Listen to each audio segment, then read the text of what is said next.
अस्सलाम वालेकुम नाज़रीन, मैं आप सबकी मेज़बान समीरा खान आप सबका इस्तकबाल करती हूँ HS1 न्यूज़ चैनल पर। आइए नजर डालते हैं आज की अहम खबरों पर। और फिर हम देखते हैं कि भारत की पार्लियामेंट में एक बीजेपी का एमपी एक मुस्लिम एमपी को बकवास, गंदगी, गाली देता है। एक एक बात, मैंने क्या क्या बात बोलता है। लोग कह रहे हैं नहीं पार्लियामेंट में नहीं बोलना चाहिए था। अच्छा, पार्लियामेंट में नहीं बोलना चाहिए था? बोले कि नहीं, उसकी जबान खराब थी। अच्छा, जबान खराब थी? अरे ये तो अवाम का नुमाइंदा है ना, तुमने इसको वोट डाला। जब अवाम इतने लोगों को मार रही है, जुनैद नसीर को जला रही है, नूह में घरों को 300-350 घरों को बगैर कानून के ड्यू प्रोसेस को फॉलो किए घरों को तोड़ दिए, धर्म संसद में गालियां दी जाती हैं मुसलमानों को, रेप की धमकियां दी जाती हैं, तो ये तो तुम्हारा नुमाइंदा है। उसने गालियां दी, अच्छी जबान इस्तेमाल नहीं की। उस बीजेपी के एमपी ने, अरे वो तो गोडसे की बात कर रहा था, वो नाकाबिल कबूल है। हम तो रोज सुन रहे हैं ना इनको गाली। मैं जानता हूं, मेरी उम्र 8-9 साल या 10 साल की थी, हमारा घर हैदरगुड़े में था, पुराना घर। वहां पर हर कोई आरएसएस के लोग, जब कोई जुलूस होता तो हमारे घर के पास आकर पुकारते, सलाहुद्दीन अवैसी कब्रिस्तान या पाकिस्तान। मैं और अकबर, हमारे एक ताया वहीद भाई जो बड़े ताकतवर थे, उनके साथ बैठते थे। वहीद भाई लकड़ी लेके भागते, ये 25-30 फीट छोड़ के भागते। हम सुने, मैं सुना हूं मेरे कानों से, आज मेरा बेटा सुन रहा है ये। मैं समझा कि शायद मेरी जिंदगी में खत्म हो जाएगा, मगर मेरी औलाद सुनेगी, आप सुनेंगे, बच्चे सुन रहे हैं। याद रखो मेरी इस बात को, एक दिन आएगा जब भारत की पार्लियामेंट में किसी मुसलमान का मॉब लिंचिंग हो जाएगा। वो दिन दूर नहीं है, अब वो दिन दूर नहीं है। क्योंकि हिटलर की जब हुकूमत थी तो हिटलर की हुकूमत में लिखा जाता था, यहूदियों से बच के रहो, ये जर्मनी के लिए खतरा है। आज यहूदी लफ्ज को निकाल दो, मुसलमान लिख दो उस पर। हमारे देश के वजीर आजम, कहां गया आपका सबका साथ, सबका विकास, सबका विश्वास? अरे नरेंद्र मोदी जी, जो आपके एमपी ने मुसलमानों के बारे में जो बकवास बकी है, मेरी आपसे गुजारिश है कि उसका चैलेंज करके आप अरब ममालिक के अपने हुक्मरानों को भिजा दो, या हबीबी इस तरह का हम इससे सलूक करते देखो मुसलमानों से, बुझाओ। क्या नरेंद्र मोदी अपने एमपी की स्पीच का अरबी में ट्रांसलेट करके मोहम्मद बिन सुल्तान, मोहम्मद बिन जैद को भिजाएंगे? आप भिजाएंगे उनको? बताओ देश के वजीर आजम। क्या तुर्की के अर्दोगान को भिजाओ? देखो, हम इस तरह भारत की नई बिल्डिंग में हमारे पार्टी का एमपी ने मुसलमानों को इस तरह कहा है। देश के वजीर आजम कुछ नहीं बोलेंगे। जुनैद नसीर मर गए, वजीर आजम मुंह नहीं खोलते। ट्रेन में 3-3 मुसलमानों को नाम पूछकर गोली मार दी गई, वजीर आजम कुछ नहीं बोलेंगे। पीटा जा रहा है, सतारा में मारा गया, कुछ नहीं। अरे सतारा में तो जो बच्चा शहीद हुआ, अरे देवेंद्र फडणवीस तुम्हारे आदमी ने जुलूस को निकाला था। तुम होम मिनिस्टर रहकर तुम्हारा आदमी सतारा की मस्जिद में घुसता है माप को लेकर। कैसे होम मिनिस्टर हो तुम देवेंद्र फडणवीस? मगर हमारे वजीर आजम ने इस मुल्क में एक माहौल को पैदा कर दिया कि नफरत करो और राज करो, नफरत करो वोट हासिल करो, नफरत करो सत्ता हासिल करो, इस्लाम को गाली दो, जीत जाओ इलेक्शन, इस्लाम को गाली दो और प्राइम मिनिस्टर, सीएम, मिनिस्टर बन जाओ, मुसलमानों को पीटो और इख्तिदार पर आ जाओ। अरे कब तक चलेगा नफरत? ये याद रखो, ये नफरत खत्म अगर नहीं हुआ, ये जो आग लगा रहे नफरत की आग, याद रखो ये नफरत की आग में सब आ जाएंगे। हम मरने से कभी नहीं डरे, ना कभी डरेंगे इंशाअल्लाह ताला। हम अल्लाह के नाम पर जीते और अल्लाह के नाम पर मरने वालों का नाम मुसलमान है। मगर इस मुल्क का क्या होगा, इस देश का क्या होगा? काला पानी की सजा काटे, मगर आज देश की पार्लियामेंट में गाली दी जा रही है और बीजेपी सिर्फ उसको नोटिस देती है, लव लेटर देती है। मैं पूछना चाहता हूं देश के प्रधानमंत्री, अगर यही बात कोई आपके बारे में करता तो क्या होता आज इस देश में? बोलो वजीर आजम, अगर कोई ये अनाप शनाप गंदगी आपके बारे में कोई बोल देता तो क्या करते आप? आपकी पार्टी के लोग बन मनाते, बोलने वाले के घर को जला देते। खामोशी इसलिए है क्योंकि गाली मुसलमान को दी जा रही है। सन्नाटा इसलिए है क्योंकि मुसलमान मर रहा है। याद रखो, ये देश के लिए ठीक नहीं है। मेरे अजीज दोस्तों और बुजुर्गों, मैंने किसी जगह पर पढ़ा था, नौजवानों मैं तुमसे कह रहा हूं, सुनो मेरी इस बात को, वो मर्द नहीं जो डर जाए, वो मर्द नहीं जो डर जाए, वो मर्द नहीं जो डर जाए हालात के खूनी मंजर से, वो मर्द नहीं जो डर जाए हालात के खूनी मंजर से। जिस हाल में जीना मुश्किल हो उस हाल में जीना मर्दी है, जिस हाल में जीना मुश्किल हो उस हाल में जीना मर्दी है। हमारे जिस्म जख्मों से जोर सही तुम अपने शिकस्ता तीर गिनो, हमारे जिस्म जख्मों से जोर सही तुम अपने शिकस्ता तीर गिनो। खुद अहले तरकश बोलेंगे ये बाजी किसने हारी है, खुद अहले तरकश बोलेंगे ये बाजी किसने हारी। ये बाजी हक की बाजी है, ये बाजी तुम ही हारोगे, तुम ही हारोगे। मेरे अजीज दोस्तों और बुजुर्गों, और याद रखो मुसलमानों, याद रखो मेरे भारत के सेकुलर हिंदू लोगों, भाइयों और बहनों, याद रखो मेरे मुल्क के दलितों, आदिवासियों, जो नफरत को नहीं मानते, जो मोहब्बत को मानते हैं, आज आपको खड़े होना पड़ेगा। इस देश को बचाना है, इस मुल्क को बचाना है। और किसी ने अच्छा कहा था कि जो आज खड़े हैं, जो आज खड़े होकर नसीर और जुनैद के कातिलों से मुकाबला कर रहे हैं, जो चेतन जैसे जालिम का मुकाबला कर रहे हैं, जो नूरुल हसन के कातिलों से मुकाबला कर रहे हैं, किसी ने अच्छा लिखा उनके बारे में, वफा के रास्ते के सब मुसाफिर गवाही देंगे कि तुम खड़े थे। शहर का सूरज गवाही देगा, जब अंधेरों की कोख से निकलने वाले ये सोचे थे, जब अंधेरों की कोख से निकलने वाले ये सोचे थे, ये सब मसीहा मर चुके हैं, मगर तुम खड़े थे। आज आपको और हमको खड़े रहना है। और कैसे खड़े रहोगे? असदुद्दीन ओवैसी की जज्बाती तकरीर सुनकर नहीं खड़े हो सकते, अल्लाह पर कामिल यकीन करके खड़े होना है। रसूलुल्लाह सल्लल्लाहु अलैहि वसल्लम से सच्ची मोहब्बत करके खड़े होना है। मैंने तुम्हारे सामने सहाबा इकराम की कुर्बानियों को जिक्र किया। तुम नमाजी बनकर खड़े हो सकते हो, बेनमाजी बातिल से मुकाबला नहीं कर सकता।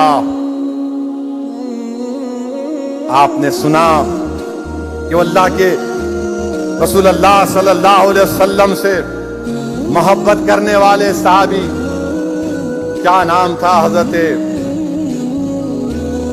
कभी रज़ियल्लाहु ताला अन्हु, फांसी पे चढ़ा रहे हैं, मौत सामने है, और क्या कह रहे हैं? जालिमों से नमाज पढ़ने दे, 2 रकात नमाज पढ़ने दे।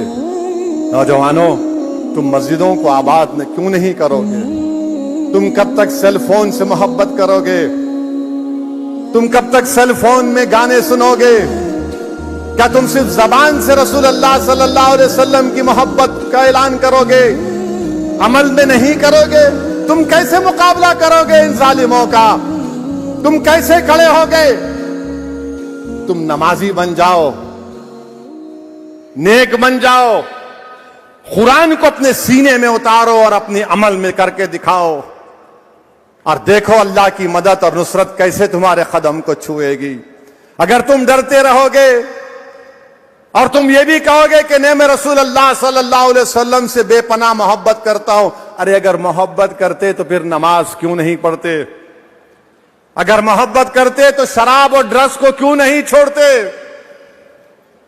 क्या तुम नहीं जानते कि शराब और ड्रग्स अल्लाह के रसूल सल्लल्लाहु अलैहि वसल्लम ने फरमाया कि बुराई की जड़ कहा, उम्मुल खबाइस कहा। क्या तुम नहीं जानते कि सूरे बकरा की 219वीं आयत और सूरे मैदा की 90 आयत में अल्लाह ने कहा हराम है ड्रग्स, शराब हराम है, मगर तुम क्या है, गांजा मारते हो।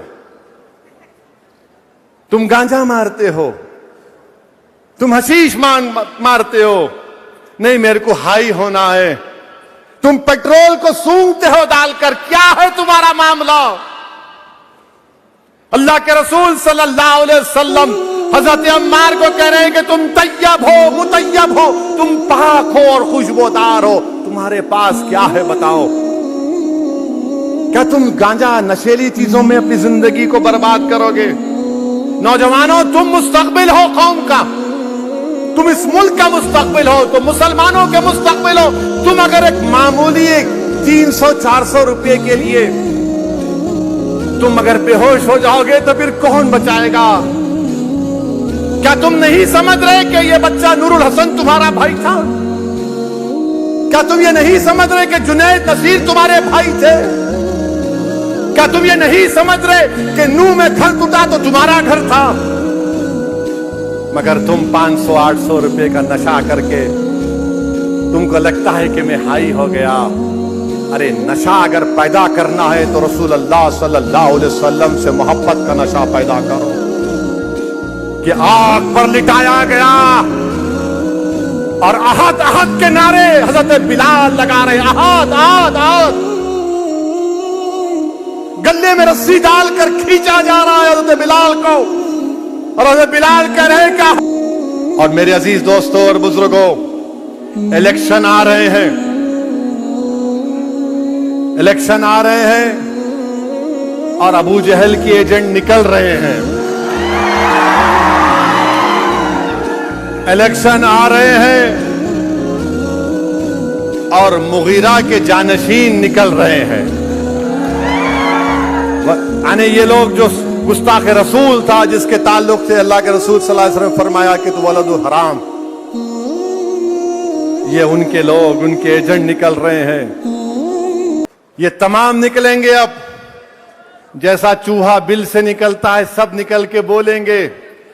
मेरे अजीज दोस्तों और बुजुर्गों, आपको हमेशा की तरह मजलिस इत्तेहादुल मुस्लिमीन को कामयाब करना है।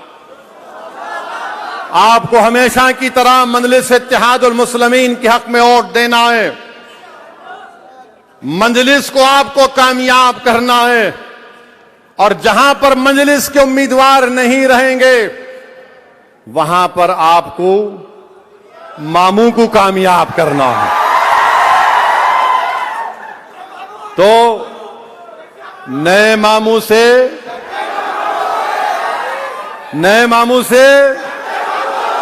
गनीमत है उन्हों। हैदराबाद में, तेलंगाना में फसाद अब तक नहीं हुआ। अब बहुत से लोग आएंगे, असदुद्दीन ओवैसी सौदा कर लिए। अरे दीवानों, मैंने हजरत अबू ज़र गफ्फारी रदी अल्लाह ताला अन्हु के उस वाक़े को पढ़ा, हदीस शरीफ को पढ़ा कि रसूल अल्लाह सल्लल्लाहु अलैहि वसल्लम ने कहा कि किसी के तानों की फिक्र नहीं करना। असदुद्दीन ओवैसी किसी माइका लाल के ताने की फिक्र नहीं करता। इमाम अहमद बिन हंबल नदी के किनारे खड़े हुए थे। इमाम अहमद बिन हंबल ने एक भिक्षु को देखा पानी में डूब रहा है। तो इमाम अहमद बिन हंबल रहमतुल्लाह अलैह ने बच्चू को निकाला, उनको डस लिया, उन्होंने पानी में छोड़ा, 4-5 मरतबा निकाला, उसने पानी को डस लिया, पानी उनको डस लिया। भाई साहब बैठिए, अभी खत्म नहीं हुआ, बैठिए बैठिए बैठिए, अभी कोई आवाज नहीं निकालना है आप। ए छोड़ दो वास्कोट। हाँ, इमाम अहमद बिन हंबल 4-5 मरतबा बच्चू को निकाले, बिच्छू डसा। इमाम अहमद बिन हंबल के शागिर्द ने कहा कि इमाम अहमद बिन हंबल, आप क्यों इस बिच्छू को बचा रहे हैं पानी में डूबने से, आप क्यों उसको बचा रहे हैं? इमाम अहमद बिन हंबल ने कहा, ये अपनी आदत से मजबूर है, मैं अपनी आदत से मजबूर हूं, बचाना मेरा काम है, डसना उसकी जात और उसकी फितरत है। तो ये डसने वाले डसेंगे, मगर हमारा काम यह है कि हम कौम और मुसलमानों को बचाएं, हम अपनी रियासत को बचाएं, यहां के अमन को मजबूत करें। और मुझे यकीन है कि कांग्रेस के लोग बहुत आएंगे, बहुत आएंगे।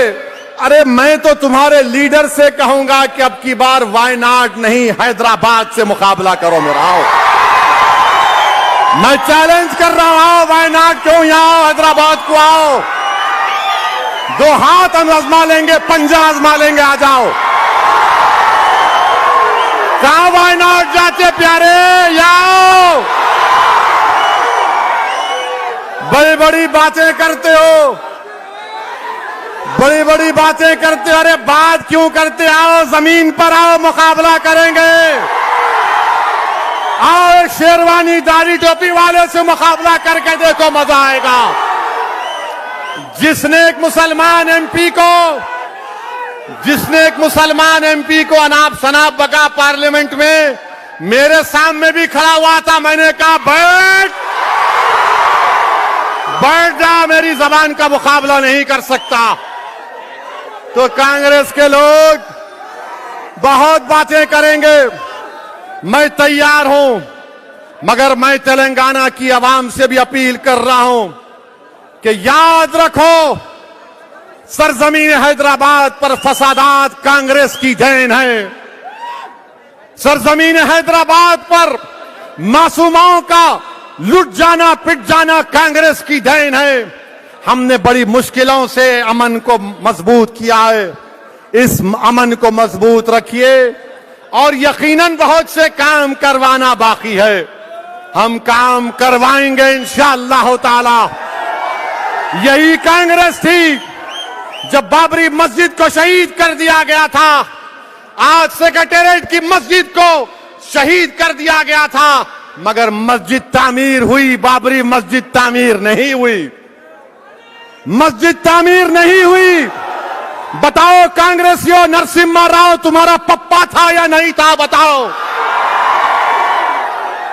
और हमसे कहते हैं ये बीजेपी के लोग के पार्लियामेंट में मंजलिस के 2 एमपीज ने खवातीन के रिजर्वेशन के खिलाफ वोट दिया, मगर मैं और इम्तियाज जलील ने, हमने पूरी पार्लियामेंट को हिला के रख दिया अल्हम्दुलिल्लाह। 450 वोट पड़े खवातीन के तहफुजात के लिए, 2 खिलाफ में पड़े, 2। स्पीकर साहब ने कहा, ओवैसी साहब आप 2 हैं, आपके साथ कोई नहीं है। मैंने कहा मेरे साथ अल्लाह है, हमारे साथ अल्लाह है, हमारे साथ अल्लाह का हबीब है, हमारे साथ अहले दिल की दुआएं हैं। और ये बोलते हैं, मैंने बता दिया कि महिला खवातीन का रिजर्वेशन अगर होगा तो मुसलमानों को भी खवातीन को मिलना चाहिए, ओबीसी समाज की खवातीन को भी मिलना चाहिए। यहां पर सिकंदराबाद के एक एमपी ने कहा, रेड्डी गारू क्यों ओबीसी समाज के महिलाओं को रिजर्वेशन नहीं मिलना चाहिए? क्या मुनूर कापू, पद्माशाली, मुदिराज, गौड़, यादवा को नहीं मिलना चाहिए? क्या मुसलमान खवातीन को रिजर्वेशन नहीं मिलना चाहिए? मगर ये सब बोल रहे 450 एक तरफ, 2 एक तरफ। अरे दीवाने, दीवाने सुनो, हम हवा के साथ चलने वाले नहीं हैं, हम हवा के खिलाफ मुकाबला करने वाले हैं। हम तूफानों में कश्ती चलाएंगे, हम तूफानों में चिराग जलाने का हुनर जान चुके हैं। आप आकर हमको सिखाएंगे? जब कांग्रेसियों ने कहा, जब सबने कहा कि 450 लोग, सुनो 450 लोग तुम्हारे खिलाफ हैं, मैंने कहा सुनो सुनो कांग्रेसियों, मैंने पूरे भारत को पैगाम दे दिया कि कांग्रेस और बीजेपी मिले हुए हैं, समाजवादी और कांग्रेस मिले हुए हैं। मैंने बता दिया कि मैं खड़ा हूं मोदी के खिलाफ और तुम मिले हुए हो। 450। हम जब बोलते हैं, क्या बोल रहे हैं? 2 महिला, क्या मुसलमान महिला नहीं है? क्या ओबीसी की महिला नहीं है? मेरे भाई, 17 लोकसभा के इलेक्शन हुए, 520 खवातीन एमपी बनी। कितनी मुसलमान बनी? सिर्फ 25 मुस्लिम खवातीन एमपी बने। 8,992 एमपीज बने 17 लोकसभा में। कितने मुसलमान बने? 500। मैं जिम्मेदार हूं। अरे मैं तो लड़ रहा हूं कि मेरी आवाज जाए पार्लियामेंट में। मैं तो लड़ रहा हूं कि हमारी नुमाइंदगी पार्लियामेंट में जाए, असेंबली में जाए। इसीलिए मंजलिस से नफरत है। ये गरीबों और मजलूमों की ताकतवर बनाने की बात करता है। ये हमारे हां में हां नहीं मिलाता। ये हमारे सामने सर झुकाकर नहीं खड़ा होता। ये हमारे सामने झुकता नहीं। अरे मोदी हो या राहुल हो, मैं भी तुम्हारे बराबर हूं। मैं तुम्हारे से कमतर नहीं हूं, क्योंकि भारत का संविधान सबको बराबर के तौर पर देखता है। अरे 8,992 एमपी बन गए 17 लोकसभा के इलेक्शन में, और सिर्फ 520 मुसलमान। बताओ ये कौन सा इंसाफ है? जब मैं बोल रहा हूं वो सच है। 500 के करीब खवातीन एमपी बने और 25 मुसलमान। इस देश में ओबीसी, अदर बैकवर्ड क्लास, इनकी आबादी 50% से ज्यादा है। कितने एमपी हैं इनके? खाली 22%। खाली 22%। जो आबादी में 50%, वो 22%। जो मुसलमान आबादी में 15%, वो पार्लियामेंट में 4%। और इल्जाम किस पे लगता? आपके दूल्हे भाई पे लगता। अरे ये सच्चाई है, मानो। इसीलिए तो मंजलिस अब्दुल वाहिद ओवैसी सालारे मिल्लत के तमाम मुरफ़क़ाओं के पैगाम को लेकर आगे बढ़ रही। मेरी आपसे गुजारिश है कि तेलंगाना को बचा कर रखिए, तेलंगाना को मजबूत रखिए। ये ताकतें जो नफरत फैलाना चाहती हैं, जो शहर में फसाद बर्पा करना चाहती हैं, इनको करीब आने मत दीजिए। तेलंगाना में जहां मंजलिस का उम्मीदवार होगा, बेखौफ होकर मंजलिस को वोट दीजिए। जहां मंजलिस का उम्मीदवार नहीं होगा, वहां पर मामू का साथ दीजिए। और डरने और घबराने की जरूरत नहीं है। और जो लोग बोलते मंजलिस क्या करी? अच्छा, ये राजस्थान, मध्य प्रदेश, छत्तीसगढ़ में तुम्हारी गवर्नमेंट थी। कितना बजट है मुसलमानों का? बोलो बोलो राहुल गांधी, कितना बजट है? यहां 2200 करोड़ है, राजस्थान में 250 करोड़ है। आबादी एक ही है। जितने मुसलमान राजस्थान में उतने तेलंगाना में। वहां 2200 या वहां 250 या 2200। क्यों? क्योंकि यहां पर आप हैं। आप मुत्तहिद हैं, आप में सियासी शऊर है, आपकी जमात है, आपकी एक सियासी पहचान है। यहां पर शहीद की हुई मस्जिद को आपने बनाया, आपके इत्तेहाद से बनाया। क्या कांग्रेस ने बाबरी मस्जिद को बनाया? मेरे अजीज दोस्तों, बुजुर्गों, छत्तीसगढ़ में कांग्रेस की सरकार है। बताओ, अगर आज तेलंगाना में 80,000 से ज्यादा मुस्लिम बच्चे और बच्चियां 6 क्लास से 12th क्लास तक फ्री में पढ़ रही हैं, तो राजस्थान में कितने पढ़ रहे हैं? बताओ कितने पढ़ रहे हैं राजस्थान में? नहीं बताएंगे। नहीं, ओवैसी ऐसा है। इनसे सवाल करो कि तुमने मुसलमान का नाम नहीं लिया पार्लियामेंट में। ये कांग्रेसी ऐसे हैं, समाजवादी लालू की पार्टी। अरे तुम लफ्ज मुसलमान का नाम लेने से डरते पार्लियामेंट में। मैंने खड़े होकर कहा कि मुसलमान खवातीन को, ओबीसी खवातीन को रिजर्वेशन मिलना चाहिए।